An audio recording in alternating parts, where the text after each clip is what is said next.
There we go. I'm going to try to go very quick because you guys have been great listeners. Can I have somebody grab me a sharpener?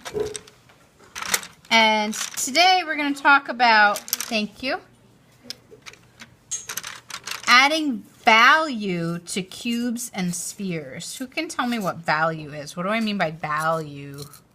Oh, Mikey, what's value?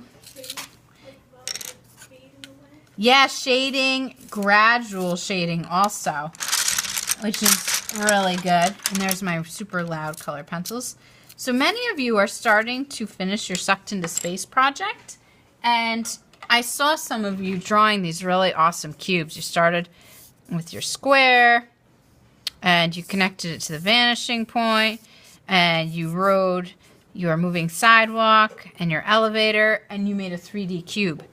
You all drew it very light. So you have a couple options. In your bins, there are Sharpies. If you want to go over it with Sharpie, you can.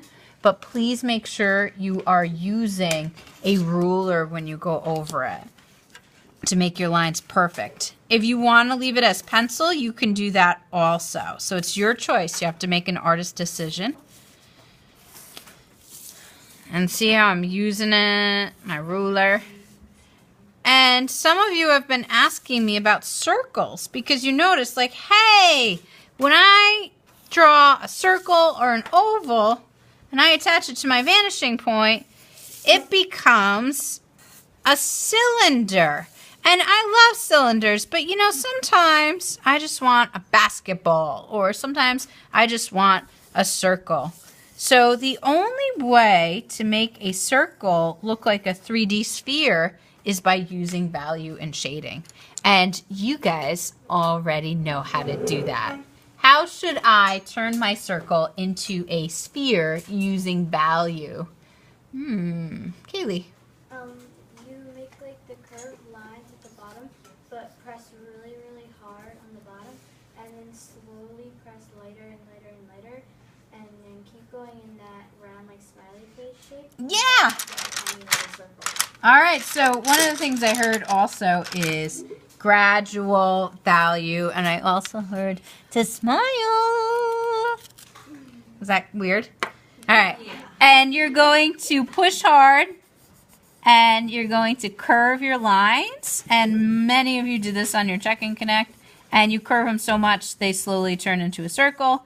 Fabulous, fabulous, and I wish I had the speed up feature to show you guys. And you can blend it in, and you go gradually from one to the next. Fabulous. If you're doing a cylinder, oh, I'm on warp speed, Mr. Zulu. Okay, if you're doing a cylinder, you can kind of make it darker on the side, lighter in the middle, darker on the side, lighter in the middle, gradual. That one's a little different. Woo! Super quick. You guys are going to take your time. Ooh, so see how it starts to look like it's popping out now? Ooh, curvy, curvy. But a cube is a little bit different. If you look around, especially at cabinets, things that are cubes or rectangular prisms, even though it's all the same color, the light and the shadows make one side look darker, one side look medium, one side look lighter.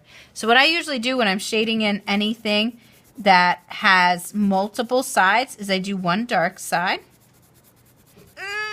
Welcome to the dark side. And then I do one medium side, and you guys are going to go much slower than I am. One medium side and one super duper light side. And it'll really make it look like it's popping out. So I didn't want you to start coloring until I just gave you that little piece of advice. And what do you guys notice about the direction that I'm doing my shadows with? Oh, hold on. Tanya, what do you notice about like the direction that my pencil's going in? It's going side to side and up and down. Yeah, and what object am I shading in when I'm going side to side and up and down? Yeah.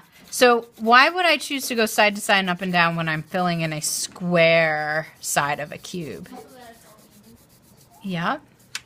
And remember that little last trick I told you guys about earlier? If you're shading in something like a sphere that's curved, use curved lines, just like I did here. And if you're shading in something that's straight, like a cube, use straight lines. You don't have to do that, but I find sometimes it makes my artwork look a little better. I'm going to stop there because you guys are fabulous artists, and you definitely want to try this. You can always practice in your sketchbook if you need to. But doesn't it look more 3D that way? Yeah. Just say yes. It'll make me feel good. Yeah. Yeah. Go Frida Kahlo. All right, guys. Project Collect.